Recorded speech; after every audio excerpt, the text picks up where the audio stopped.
Комиссия Ассоциации региональных администраций стран Северо-Восточной Азии посетила Центр национальных видов спорта.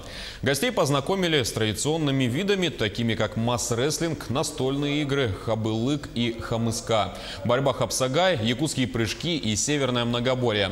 Спортсмены продемонстрировали технику и основные приемы в каждом виде. Судьи объяснили тонкости правил ведения схватки. Ассоциация создана для поддержки регионального сотрудничества стран Северо-Восточной Азии. В течение 2 дней участники заседания обсудят возможность проведения фестиваля по национальным видам спорта среди регионов, совместную работу и развитие детского спорта.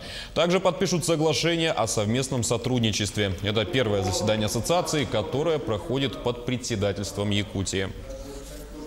Конечно, очень интересует генерального секретаря то, что национальные виды спорта развиваются везде, и поэтому все страны, которые включены в эту ассоциацию, все поддерживают именно национальные виды спорта. И, как говорится, сегодня мы в пленарной части уже обсудим конкретно проведение фестиваля по национальным видам спорта.